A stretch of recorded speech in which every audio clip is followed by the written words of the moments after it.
Hey guys, welcome back to another episode of the Butterfly Effect podcast. Today we're doing a video. I'm surprised that we've not done this before actually, but we have got a Supermassive Games tier list. So we're going through all the Supermassive games that we've played, some not played as well, and ranking them. We've got iconic, really good, had potential, failed, and never played. So mate, I'll throw it over to you. Where shall we begin? I think we start real strong and we go for Bravo team. I'm just gonna already knock one of these out, mate. I've never played of it. I don't think I've ever heard of it. So, have you played this game, mate? I haven't. I haven't, no. I was actually going to say, should we just get the never played ones out of the way? I can see the impatient there, mate. I do have maybe a couple of things on that, but we've not played that one. No, obviously, if you guys want us to, sometime cover it in the future, we can do. But obviously, for those that don't know, the impatient is like the prequel to Until Dawn, basically, isn't it? It's like all the shenanigans going on with the sanatorium and the miners and all that jazz. I don't know much more about it, but Neither do I, and I'm surprised because I love Until Dawn and I love a prequel, so it'll be a nice little treat for me when I do uncover it. And as for Bravo Team, I don't even know if this is a choice-based game. We know that Supermassive Games are obviously quite varied in their genres, but yeah, I can't comment on this one. The other one, now, funny enough, we've got the two arcade shooters, right, mate? Now, granted, we don't own VR, we've not actually played them. We have done a video and we have looked at the footage for Switchback. So I think we'll leave Switchback in, but Rush of Blood, I actually can't say I've seen anything on. Yeah, I've never done Rush of Blood or seen anything for it either. So again, it's going to be one of them guys where maybe we've done Switchback. If you guys recommend that we go and react to Rush of Blood, then just hit us in the comments. Yeah, but that's we've played the rest, so from here on out, guys, the content's going to be good, we swear. I reckon, mate, we will kick off with, let's start with a DPA since there's 4 of them in there, and I'm kind of tempted to go chronological, and I want to start with Man of Medan here.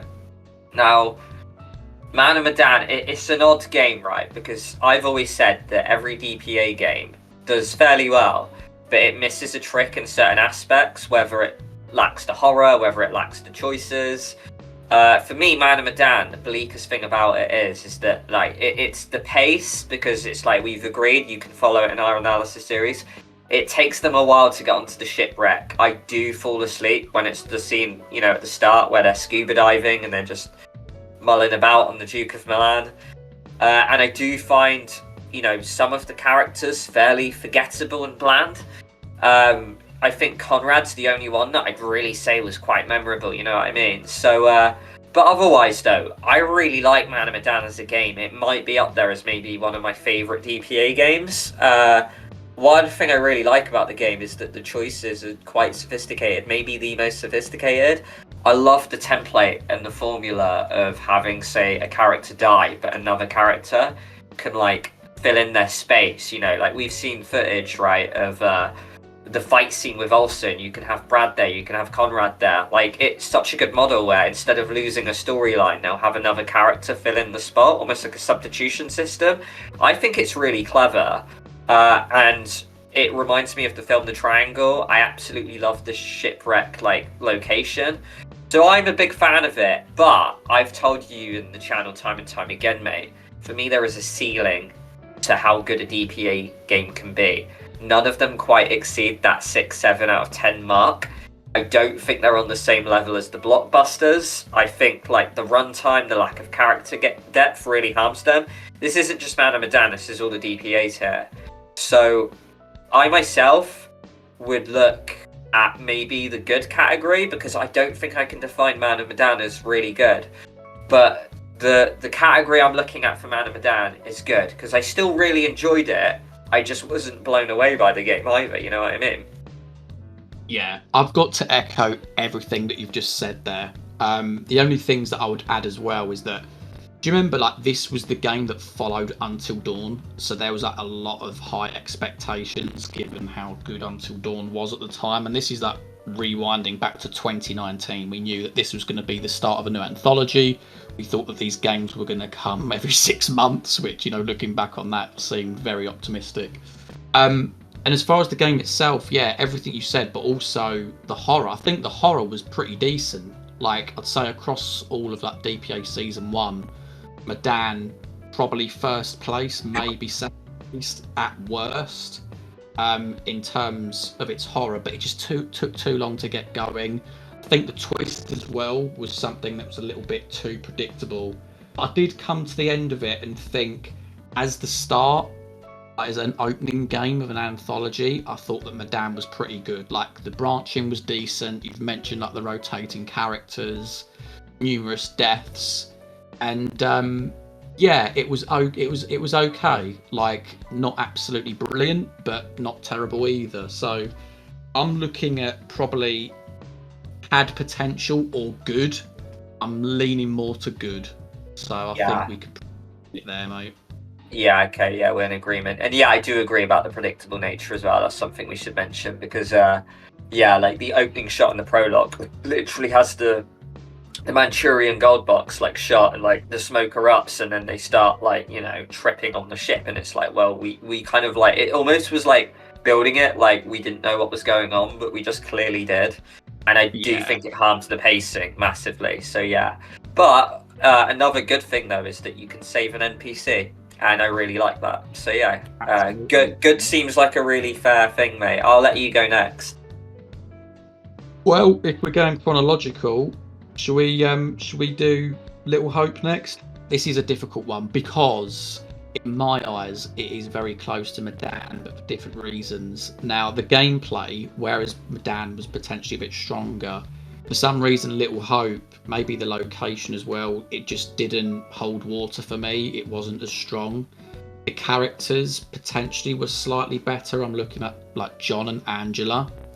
And obviously, you know, we've said this numerous times on the channel, but the twist, we know it was all in his head, which of course, having just played Medan, we know that has a very similar thing going on as well. So it sort of gets beaten with that stick quite a lot, Little Hope. But there's lots of things that I like about it as well. Like the several layers that this has. Obviously, it's dealing with like mental health, but like the sort of the shifting between timelines. I felt I was really engaged with this one because I didn't know what the twist was going to be.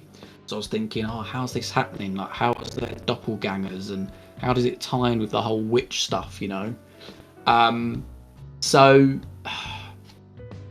I don't know, I'm looking at the same two categories, mate. I'm looking at had potential and good, but for some reason with this particular game, I'm leaning more to had potential, because another thing that's come to mind as well is that the branching isn't as strong as Medan. And I really like the story in this one. I can't say that enough, that the story's fantastic, but like we said in the analysis, it feels like it should have been a book and not a video game. So I'm going to say it, maybe controversial. I'm going to say Little Hope had potential, which I still don't think is bad, but I think that reflects where I sort of sit, mate. I think I'm in a similar bracket. When I played Little Hope the first time, it was fairly hard, and I think it had the unfortunate role of coming after Man of Medan, which had a fake out ending, and this game followed it up with another fake out ending, and it just left a sour taste in our mouths, right? Because it was like, oh, is this all DPA's ever going to bring us? So yeah, that kind of sucked. One thing I want to criticize it for as well is Will Poulter, world-class actor. I've seen him in some incredible things, like We're the Millers, in Guardians of the Galaxy 3. Like this, and Bandersnatch, you know, this guy can act. He is talented, and Little Hope did just not bring his skill set out. I get, like, maybe it's tough to kind of get power and acting ability out of the role of Andrew, but I just felt like you've got a big ticket actor such as Will Poulter. I was really bang underwhelmed with his performance, and it was just really sad to see. There's just a lot about the game I question, from like the poor writing in my eyes, to kind of like the fact that it almost hinted in the trailer that we'd have this heavily kind of Salem witch trial vibe, and it steered away from that a little bit, and just the pure linearity, just a lot of the game felt like you were walking down foggy roads a lot. it was just super linear. And I think we said in our analysis that it felt more like it would have suited to being a book, right? It's a game that very much forgot to be a game at times. And it sucked because, like, I played it during COVID, and then I watched you play it again for the analysis series, and I went into the thing with an open mind, and I really tried to give it a second chance, but I just could not warm to the game as much as I did before, which sucks because some people label it as their favourite DPA, and I love that people say that. It's cool that this game has its fans, but unfortunately I'm just not very much one of them. So yeah, like, I would lean to the had potential. The only strong, real positive I can give Little Hope is that it might arguably have the best Supermassive Games prologue in its history. The prologue is so good. And I think it almost harms the game in a way because the prologue's the best bit of the game. I felt the characters were more compelling, it was more cinematic, I was gripped, I was looking forward to it. And then it kind of just fell down a slippery slope a little bit. So I'm with you. It's either at the bottom of good or it had potential, but I think, like, I listened to my monologue there. There's probably more negative than positive, so I think that's fair. No, I think so, mate. I think so. Do you want to pick the next one? Yeah, we'll leave DPA for a second. I think we talk about another game. I'm just going to go for, like, let's go Hidden Agenda. Just from memory, lad. Am I right in thinking that you've played it a total of one time, is it? That's right, yeah. So I've played it once and I've seen a playthrough as well, but to say that I'm knowledgeable on this game would not be accurate in the slightest. So I'm going slightly on a bit of a limb here. Look, I'm a bit of a crime buff. I really like the fact that there was a little bit of a murder mystery going on. I like the premise with, like, the trapper. You're playing as a cop and you've got to go in and basically, like, there's certain moments where you're up against the clock. There's that scene with the judge stands out to me when he's tied down on the bed and there's like a bomb and you've got to potentially save him, or you can just flee and leave him. There's like new features in there, like, I mean, there's even the one with that your mobile phone, which I've said this before, like, it's sort of similar with a game I'm playing at the minute, like As Dusk Falls, but I think as a premise, as a concept, I actually really like that, but I think practically it only works when you've got big numbers of people there, because otherwise it doesn't really add up, because the fact that you've got a hidden agenda, you could potentially work out who it is very quickly that's got the agenda, unless there's large numbers. But also other stuff as well, like when you can use the little magnifying glass and you can look for clues around the room, again against the clock, you know, so you've like got to be really sort of like switched on for those moments to like find vital clues that could impact the story. So I can't, the thing is, I don't feel like I can put it above Little Hope because I don't know enough about it. Instinct says that once I know more about Hidden Agenda, I probably would rate it more than Little Hope, but it really is that knowledge thing. I'm almost looking at had potential again, mate, purely because of that reasoning. But equally, the community haven't necessarily warmed to Hidden Agenda, and I'm sat there thinking, is there a reason for that? So, I don't know, I'm a little bit in the dark, mate. How about yourself? I'm very much with you. I think this is a had potential game, and again, as you mentioned, and I echo you, with Little Hope, that had potential isn't a bad thing, really, in my eyes. I still enjoyed the game. Like you say, I think it was ambitious that they stayed away from horror, they went for crime. I really enjoyed the difference in tone. Like, it was a fun game, you know. And I remember trying to get the platinum for this game back in the PS4 days, and I looked at a lot of the different branching, a lot of the different scenes. There is a lot can change. Like, if your cop friend dies or like leaves or something, you get this whole other cop partner that is throughout your game. If you like fall out with the cops and then, you know, you're seen as this bad person, you can go on this absolute murderous arc in like one playthrough you can have. There is a lot of variety and a lot of scenes that you probably haven't seen unless you've absolutely binged a million playthroughs of the game. So it is varied in that aspect. The thing that it really is its downfall is that it is a party game. Now, these games have like typically a short shelf life compared to other video games out there, like shooters and sports simulators, right?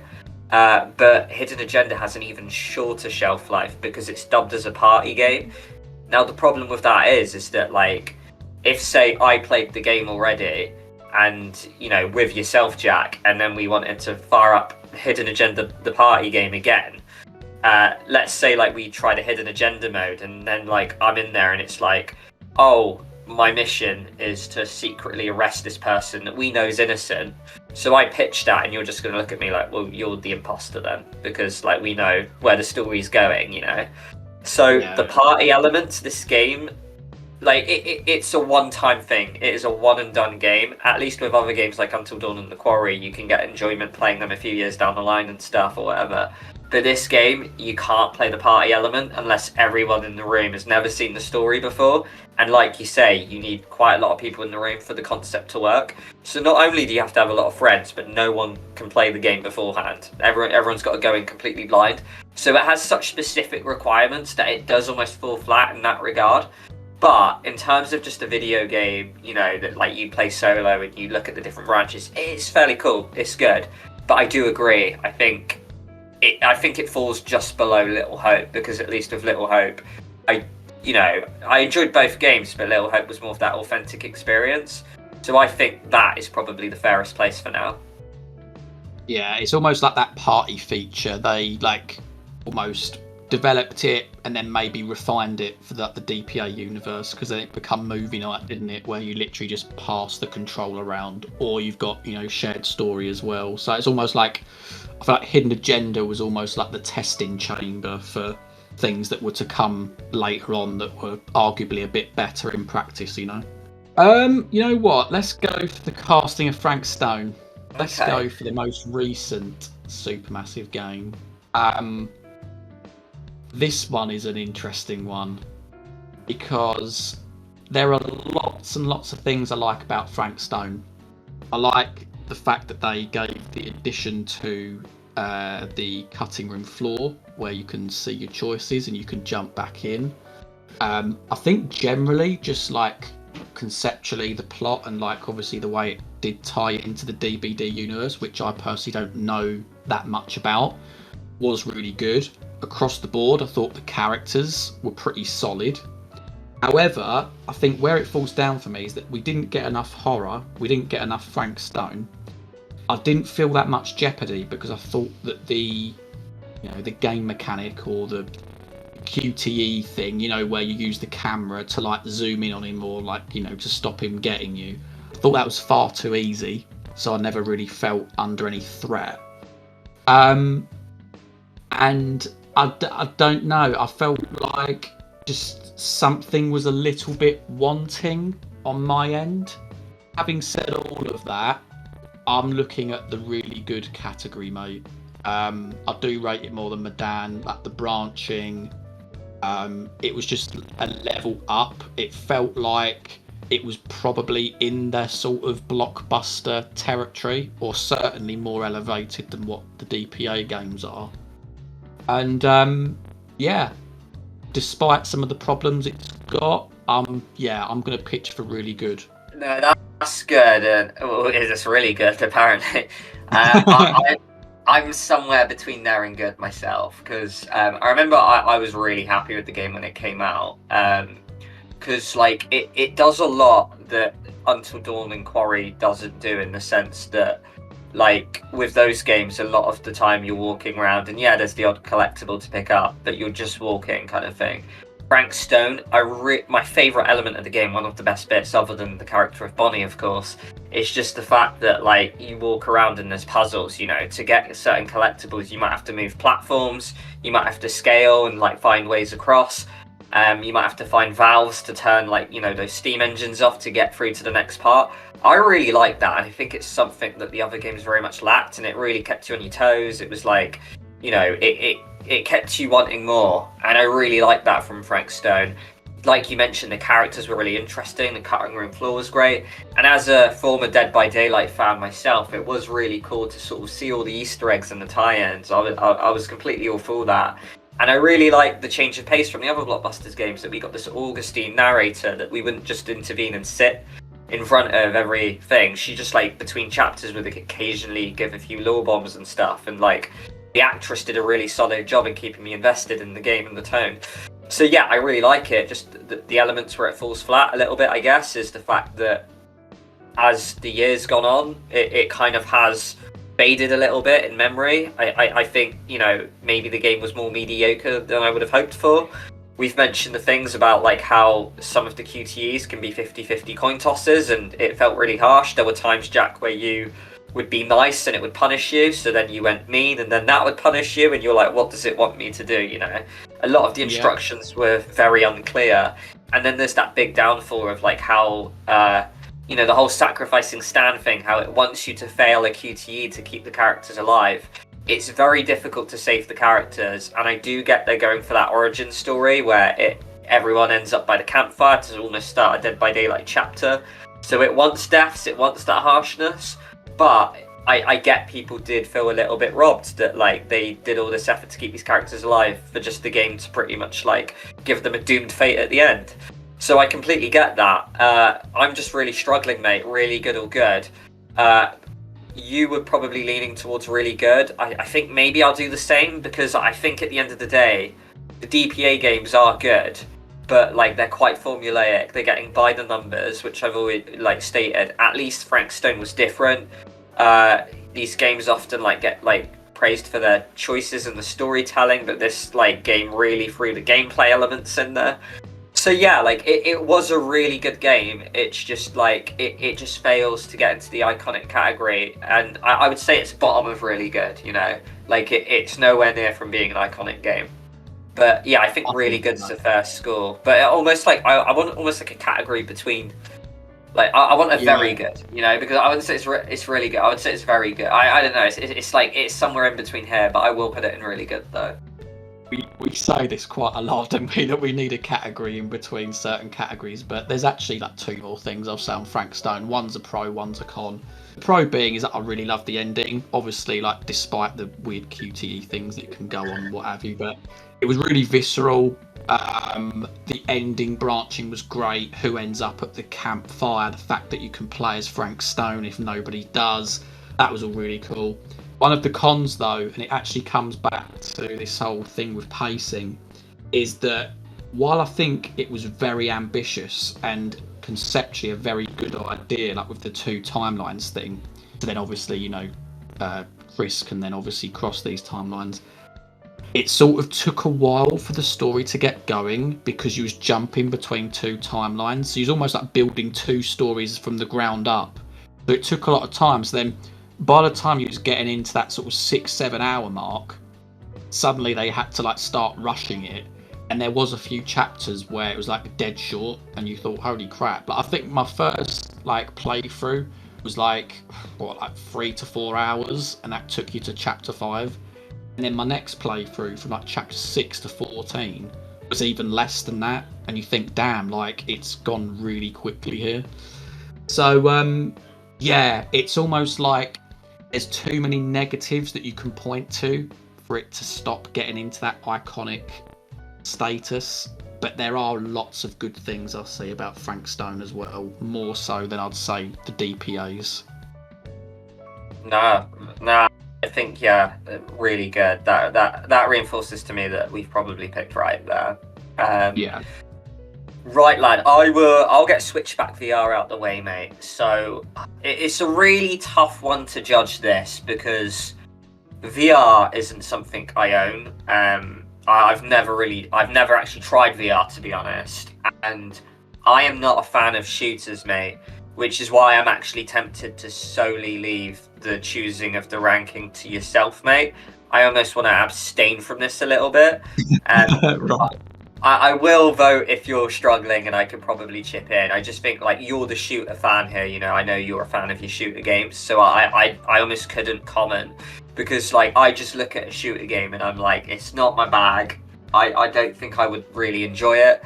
But one thing I would say though is that when we talked about it with Hidden Object Guru, I did quite like the fact that you went back to the iconic locations.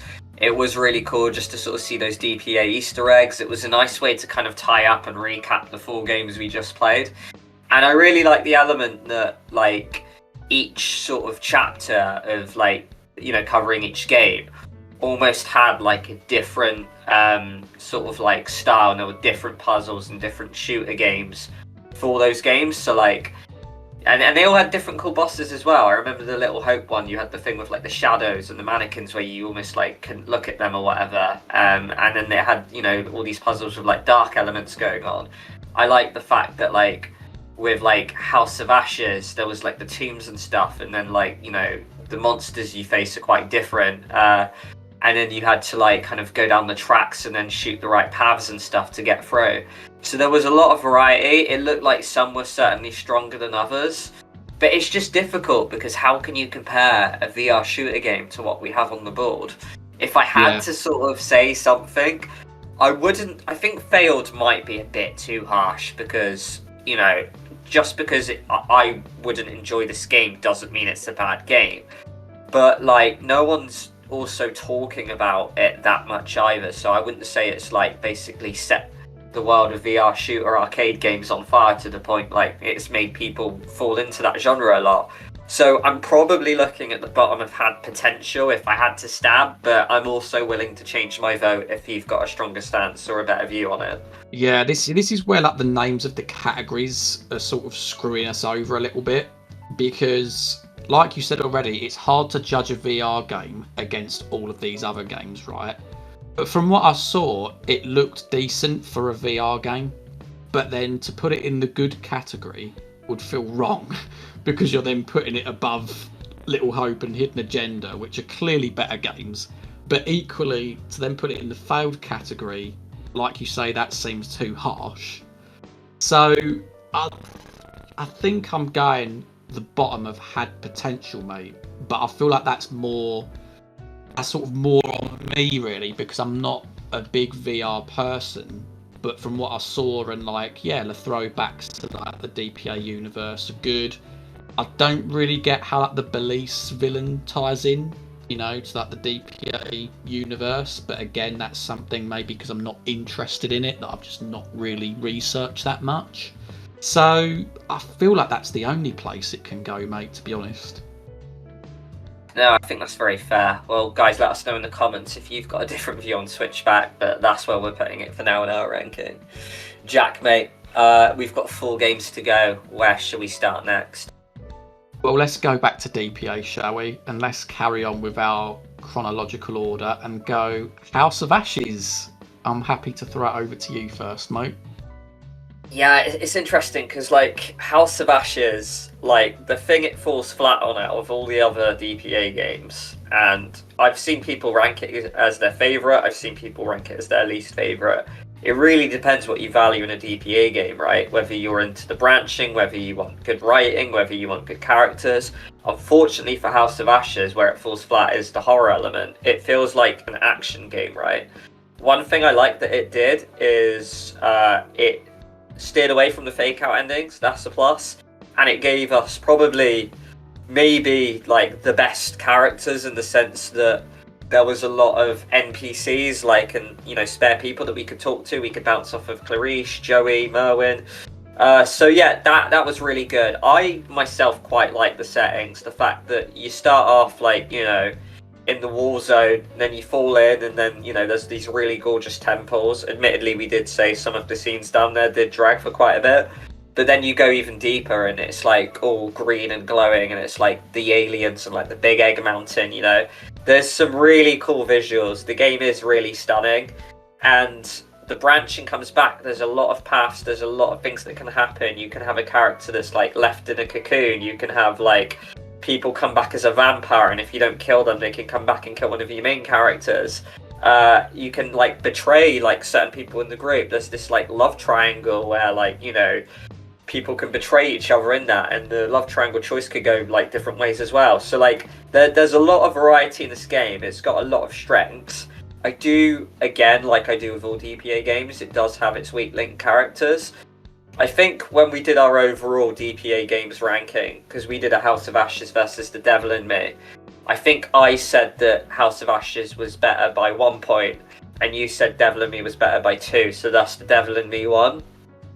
So, like, naturally for me, I think it goes in the good category, probably above Man of Medan, because, like, although I really do like the branching of Man of Medan, the pacing lacks, the twist is too predictable, and the characters are fairly wooden. So, yeah, I'm thinking at the top of good, mate. How about yourself? I completely agree, which is a relief.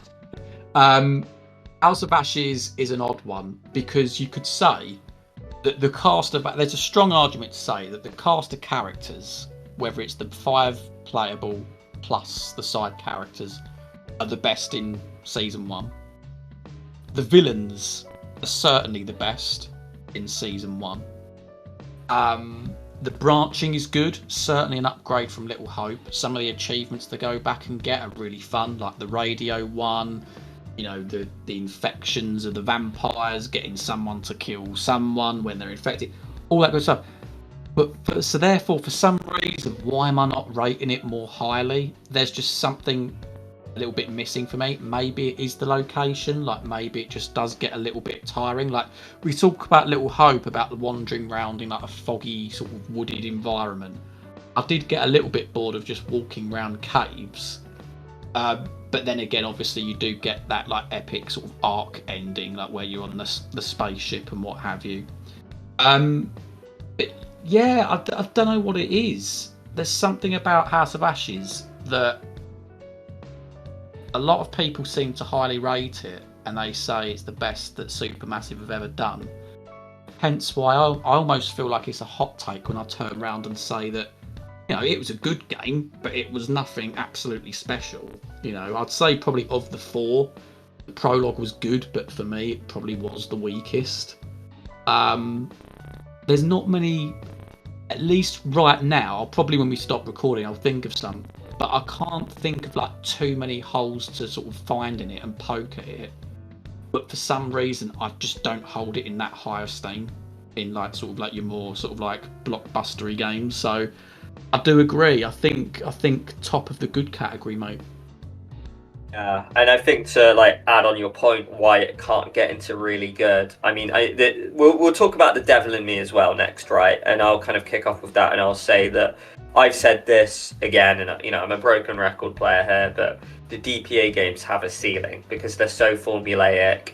We know we're going to have 5 characters. We know we're going to pick up some premonitions. We know that one of the characters is going to have plot armor, so they get to the end game, and we know that 2 to 3 of the characters will be completely forgettable because they'll have no depth to their character, or they'll just be put in a couple to kind of like be, oh, that's their personality, they're in love, like. And I feel like The Devil in Me, House of Ashes, Man of Medan, Little Hope, they all kind of like, for me, can't get above good, to be honest. So like, yeah, like I do think, and it's no criticism, but I do think DPA games have a ceiling where they can't get into that iconic territory. But lad, like we'll talk about Devil in Me, and I know I've kind of given a brief outline of it, including The Devil in Me, but I'll let you start with this one because am I right in thinking this is your favourite of the 4? It is, yeah, it is. I think obviously the characters are pretty good. I think that obviously Charlie Lonnet is the best DPA playable character you could say in all of season 1. Sue me, British bias. But yeah, I feel that over time, perhaps my negatives towards it are perhaps like Dumet based. You know, I do wish that we got a little bit more Dumet, not necessarily in terms of time with him, but just his impact, you know. Like, I felt like H.H. Holmes in the prologue did a lot more in his time than what Dumet did, you know. So yeah, but you know, having said that, I like the traps. Again, the branching was decent. You know, as sort of someone that really likes, you know, the sort of serial killer genre in horror, I was immediately bought into that. The isolation on the island, all really good stuff. from a story perspective, like how it started outside and then you move to the hotel and then you come back outside. It feels like it had a cyclical structure, which, funnily enough, does tie into the game with like the repeating of the cycle with like the ferryman and stuff. So it had a lot going for it, and I think naturally sort of my biases in terms of genre is why I ultimately put Devil in Me above House of Ashes, mate. But having said that, I would just still keep it in the good category. Yeah, I completely agree. And I think I will put it above House of Ashes, like you mentioned, because I think it's natural. If you guys are interested, we have done a video on Devil in Me versus House of Ashes. So you can look at that one. Spoiler alert, Devil in Me did win. So naturally, I have to put it above House of Ashes to keep in line with our channel. There's a lot about the Devil in Me that I really love. And I think Jack from the top mentioned it perfectly. It probably had... Although House of Ashes had like a wider range of characters and some of them were really good, the Devil in Me just had like a really strong arc of like Charlie Lonner. He was just the best. You had the dog Connie, which was great. Really unfortunate Erin as well, the absolute sweetheart of the DPA games, and she gets like some of the most savage and brutal deaths. I do feel like Jamie is a little lacking in areas, and I think Mark is the worst one, and it sucks that he's the one with the plot armor because I just got absolutely nothing from the guy. He just felt a little bit wooden to me as well. I do think as time's gone on though, I have just kind of looked at this game as like it's fairly sort of linear, and I do think it has a fairly weak prologue other than, as you mentioned, mate, the villain. Is it Herman Mudgett, is it? Or is it like, it's one of the many names that we get. It's not Grant. Holmes, yeah. Oh, is it? It's just the H.H. Holmes, isn't it? Yeah. H.H. Holmes' performance was really good, but I just got like the main two, Jeff and Marie, just felt like prologue fodder, and you just knew what was coming a mile off. But yeah, so like, yeah, again, just fairly linear. And I've said this before, but the game tries to go for Saw and Shining, but it almost like tickles both like sort of franchises with a little feather, and it doesn't really dive too deeply into either one in a sense. Or at least on the Saw aspect, I do like some of the traps, and I did like the hotel aspect, but I feel like they could have gone even stronger with the elements. I still think it was really good, but for some reason I was just more captivated by like the Man of Medan shipwreck for some reason. Maybe that's just more my cup of tea. But yeah, like I mentioned, this game as well, it had the gameplay elements which the other ones didn't. It brought in the shimmying, it brought in the crawling. We could finally sprint for the first time. It was so needed, and I absolutely love that they added this, because like, yeah, like the amount of times you have to slog on like replays for trophy hunting, going down long hallways and stuff, like at a snail's pace. This game knew that we did that, so it finally gave us the tools to get around that. So I really respect the Devil in Me. Just again, guys, at this moment in time, I can't put a DPA game above good, because I do think they're 7 out of 10 games because of the paint by numbers and the formulaic nature that we get from them. Now, I'm being a little optimistic here, I'm talking ahead, but I think Directive 8020 has the potential to break that, and maybe it will give me my first 8 out of 10 vote on a DPA game. We'll have to wait and see, but unfortunately, the Devil in Me didn't quite do that for me, mate. So, Jack, which game would you like us to start on? We've left it with the 2 blockbusters, Quarry and Until Dawn. Which one should we kick off with? Let's do the Quarry, and I think actually across the board, maybe even more so.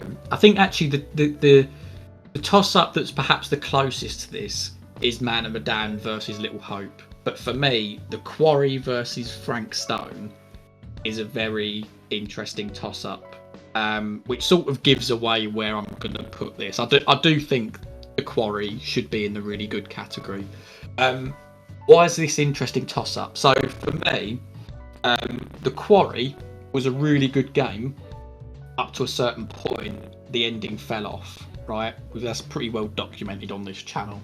I think that the threat of the werewolves was good. I love the fact that you could get characters infected. Really great idea. Just like the world building and what have you, I think it was really good. The characters, really strong cast. And then I look at Frank Stone. I think that it was the ending that was actually good in that game. Like, not to say that the rest of the game wasn't, but it's like what I said earlier, like it took a while to get going until it got to sort of those later stages. But Frank Stone also has the cutting room floor and all these sort of things that have evolved over time as they've been sort of like building these games up and almost making them slightly more quantic dreamy, if you catch my drift. So I don't know. There's lots. I think the threat in the Quarry's good. I think the threat in Frank Stone's not. There's lots of yin and yangs when I look between both of these games, and I feel like I come to the conclusion that I think I rate the Quarry more. I think I rate it more. I don't know if you're going to agree with that, mate, but I had like a period where I really rated the Quarry. Not as good as Until Dawn, but maybe like a little bit behind. Then I had this phase where I really fell off with the Quarry. And now I feel like I'm going through like a renaissance period. Even though I've not touched the game, I feel like I was a little bit too harsh on it previously. I don't know if that's because the standards of the games that have come out since have just not been as good and my expectations have gone down. So that was a long way of saying I think it's really good. I think it's above Frank Stone, but I feel like they could be interchangeable. I'm really not sure. On a different day, it could be different. You know what? I completely agree with you. The Quarry, it's an interesting one because there is so much yin and yang there. There are, like, if I wrote a list, I could come up with 20 positives. I could come up with 20 negatives. There's just a lot to say about this game. But the overwhelming arc I have is that the game left me frustrated. That there is so much good with this game, but there is so much that they just majorly screw up. And I think my biggest flaw with it that I always say on this channel is that it feels like someone was developing this really good project and then they get to chapter 7 and then they went on an extended bathroom break or bit of annual leave and asked their friend to take over. And their friend had not read the previous 7 chapters and just took over and went in a completely different direction. And it just felt like there was a disconnect after that point. You had like Ryan, who could either get with Dylan or Caitlin, and just goes off and for some reason like wants to pursue Laura, who like is already taken by Max. You had Chris Hackett, who's barely in the game, even though he's like this massive actor. You had this Silas Wolf, who I wanted to be this big bad white wolf that was different from the other wolves, but I could barely tell him apart to the point I didn't know he was the big bad wolf at the garage scene. But that being said, although it did leave me frustrated, and I felt it was an absolute like shambles how they handled some of the characters, such as Nick, for example, who gets infected, then just gets written out of the game completely. To the point there is inconsistencies and inequalities between the different characters you play as. And partially because Laura comes in, the prologue character, and bulldozes people out the way for screen time, and it just felt quite disjointed. But there is a lot I love about the Quarry. The soundtrack is phenomenal. There are a lot of class actors, and they all bring their A game. There's some really strong performances in this game. There's some really memorable performances. I'm talking, like Emma, Jacob, Laura, and Travis. He really smashes it as well. There's a lot about this game that I do really like, and I would love to revisit again. And it's still a good game. It's just it had certain writing choices which I would have tweaked myself, but I almost don't want to take that away from the overall experience of the game. That it still was really, really enjoyable. It's just the question is, does it go above or below Frank Stone? Now it's a tricky one to say, because although in terms of writing I think Frank Stone kind of like almost like has its end goal in sight and it stays true to it and it's fairly consistent, Frank Stone almost falls at the wayside because of the harsh QTEs almost. The Quarry struggles more in that aspect, but because it doesn't have the Dead by Daylight tie-in, it stands on its own 2 feet a little bit more. It has its own identity, and it's the older game, but for some reason I think my memory's like more, it sticks more with the Quarry, and I think that's just a little telltale sign, a little thing in my brain that slightly wants to put it above Frank Stone. But they're very neck on neck, and I would have to do our classic ranking to almost like actually determine. But at this moment in time, current me on this day, it could switch, is telling me to put the Quarry above Frank Stone, a bit like you said, mate. Yeah. I think we've come to it there, and you're so right about the soundtrack. Like, not to say that Frank Stone's was bad, but I couldn't name one song from that Frank Stone soundtrack. Whereas, even sat here now, having not played the Quarry for probably a couple of years now, I could name songs on it. And yeah, like I know the criticism is that it didn't feel like it had the horror. For me personally, I didn't mind it so much, that it was a little bit more light towards the beginning, and then you then had like it turned dark and you had the werewolves and stuff like that. It had a little bit of its own more identity. There were some like Until Dawn or very overt, Until Dawn nods in there, but yeah, I don't know. For me, I think for me it sits on the villain. I like the werewolves more than I like Frank Stone. I think everything else can almost like trade off against one another in terms of like pros and cons of the games, but I look at the villain, and the villain was strong. So yeah, I think Quarry is better. And I think when we talk about memorable scenes as well, there's so much I like about the Quarry. Like, I've got really fond memories of like the scrapyard scene, where like heavy metal starts playing and then Dylan and Caitlin are fighting Silas. I like the bits where, you're going around the Hackett house and there's the really gruesome shotgun death, for example. Even just the scenes at the start where you're getting to know the characters around the campfires and stuff, and, like at the camp itself. I just like, a lot sticks in my mind with the Quarry. While with Frank Stone, like my favourite shot is just that zoom in on Bonnie playing the guitar, but like there's not almost like a true memorable scene that really sticks out to me in the levels of the Quarry. Yeah. So I think it might just be the right call. Yeah. So, well, we've left Until Dawn till last. I'll throw the floor over to you, mate. Where do we put Until Dawn? There's only one place it can go, mate. Honestly, it might. I'm here trying to debate if it's my favourite video game of all time. It's definitely top 3. I couldn't really name what my favourite video game is, but Until Dawn is in the conversation for sure. The game is lightning in a bottle. When it came out, it blew me away where I could think about nothing else. I was like interested in no other games for an entire year, mate. The category at the top says iconic, and that's truly what this game is. It like just embodies the genre super well. There's people who aren't really into these games that much, but they would have heard of Until Dawn or they would have played it. Not many people walk out talking about Until Dawn in a negative light. Sure, it's not a perfect game. There's things it does majorly wrong, like certain characters are weaker than others, certain chapters are stronger than others, as you could expect. Frank Stone one-upped it in the sense that when you're walking around, there's puzzles to do in your downtime when you're just kind of like meandering about. Until Dawn still kind of suffers from the fact that you just have to walk from scene to scene. But I love everything about it. The soundtrack is phenomenal. The actors absolutely smash it. Rami Malek, Hayden Panettiere, Megan Martin. They all do such a good job. There's so many memorable scenes. My favourite probably being the bath chase scene where like Sam's running away from the psycho. There's all like the fake outs about how you have the psycho. Is it like the sisters coming back to haunt you? Suddenly out of nowhere, Wendigos are there. There's like lots of different strands of the characters, lots of little stories going on, different love stories, the cheating arc and stuff. And then you have like this love story that's developing between Chris and Ashley, and a lot can bite you if you get that wrong.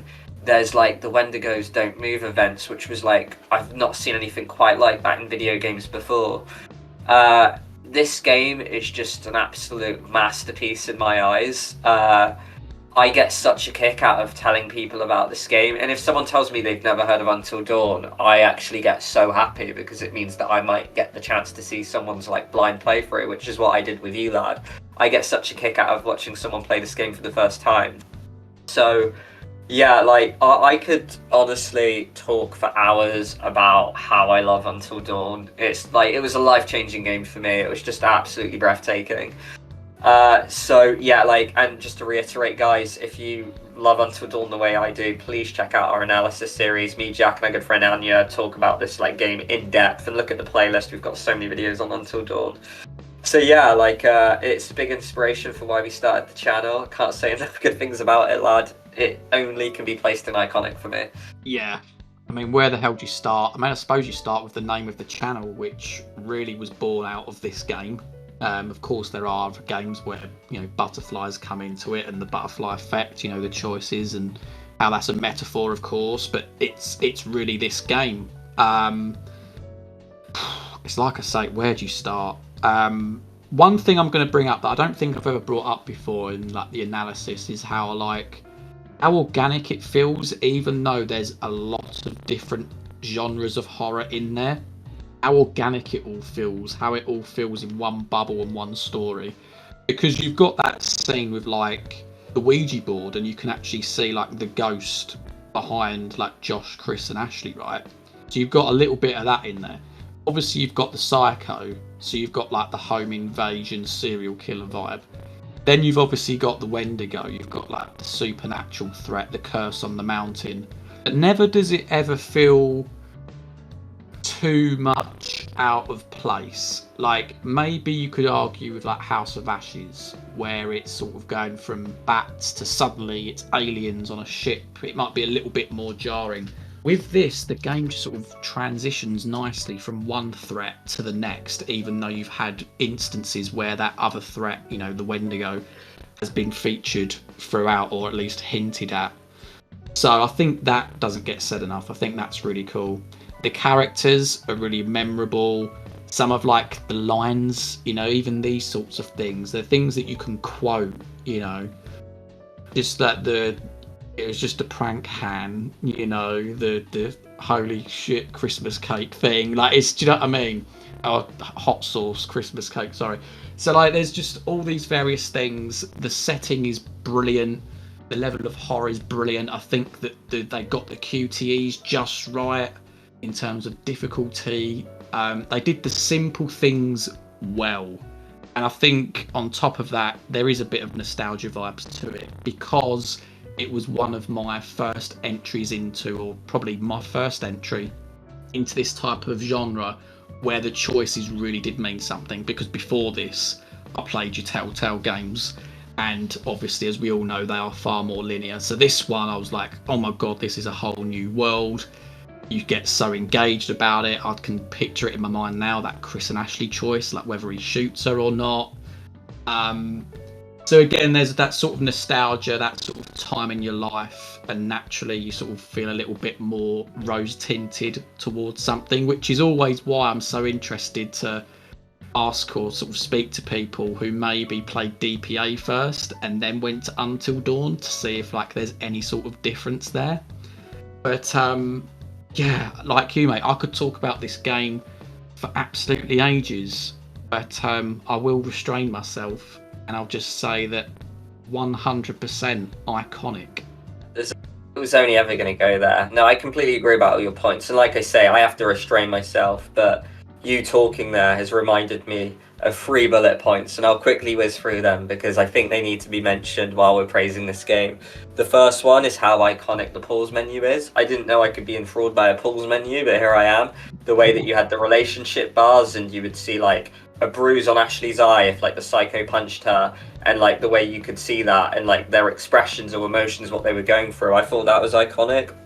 Second bullet point, the fact that the game came out in 2015 and the graphics still hold up to this day, almost to the point a remake almost seemed a little nonsensical because the game is still gorgeous. You know, it's like a decade old and it's stunning. You know, like, which is just a really hats off to it. And the final thing as well is Dr. Hill. I know people like will talk about the curator being their favorite narrator, but there was just something about Dr. Hill, how he started off as this like therapist who would like basically give you your most authentic horror game where you would pick your fears and those fears would appear in the game, and it was like you were tailoring your own horror game. And then throughout it, he became a part of the story, and it was really interesting how he became a part of the game, or actually maybe like a lack of the game, if you know kind of the twist what happens with him.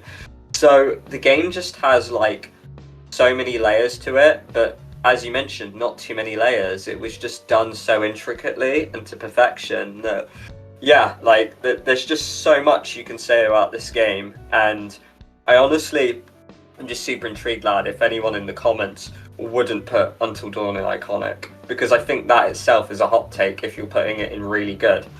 Yeah, I'd completely agree with that. I completely agree with that. It's like what I said, like the sort of the DPA thing. Like, do they somehow, because they played DPA first, they go to Until Dawn? And that's the thing. It's a fresh perspective, isn't it? Maybe they sort of see things that we necessarily don't.